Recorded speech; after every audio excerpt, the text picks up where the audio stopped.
আসসালামু আলাইকুম রাহমাতুল্লাহি ওয়া বারাকাতুহু। আব্বুজান, আপনি কেমন আছেন? ওয়ালাইকুম আসসালাম রহমতুল্লাহি ওয়া আলহামদুলিল্লাহ, আমি খুব ভালো আছি সোনা। জি আব্বু, আমি বলছি কি, চলুন আমি আর আপনি আজকে নানুমার বাড়ি ঘুরতে যাই। হ্যাঁ হ্যাঁ, অবশ্যই অবশ্যই, চলো। তবে তার আগে কালকে যে দোয়াটি বলেছিলে আর একবার বলো তো। জি, কালকে বলেছিলাম বাড়ি থেকে বের হওয়ার দোয়া, বিসমিল্লাহি তাওয়াক্কালতু আলাল্লাহ। আর এই দোয়ার ফজিলত হলো, যে ব্যক্তি পড়বে তার কোনোদিন বালা মুসিবত আসবে না। আরে বাহ, এই তো আমার সোনার মুখস্থ আছে। যারা এখনো মুখস্থ করেননি, দোয়াটি মুখস্থ করে নিন। জি আব্বুজান, আমার দোয়াটি খুব ভালো করে মুখস্থ আছে, ইনশাআল্লাহ এই দোয়াটি কখনোই ভুলবো না।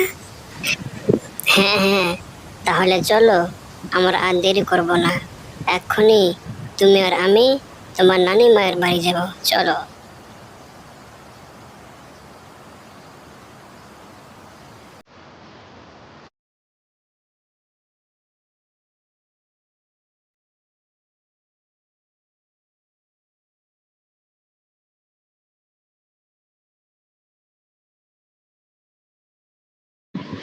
আব্বু, আমার খুব জোর হাগু পেয়েছে, তুমি যাও, আমি বাথরুম থেকে হাগু করে আসছি।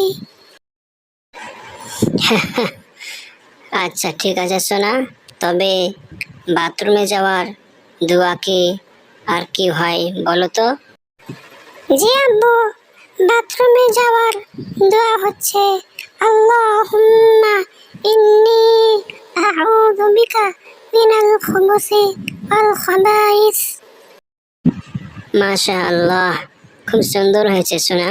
তাহলে এবার বলো তো, বাথরুমে দোয়া পড়ে গেলে কি হয়? জি আব্বু, বাথরুমে যাওয়ার আগে দোয়া পড়ে গেলে বাথরুমের ভিতরে যে শয়তান থাকে তার চোখে কালো পর্দা পড়ে যায়, আর সে কিছু দেখতে পায় না।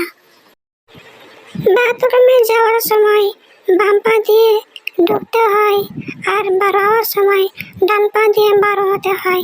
আব্বু, তুমি যাও, আমার খুব পেয়েছে।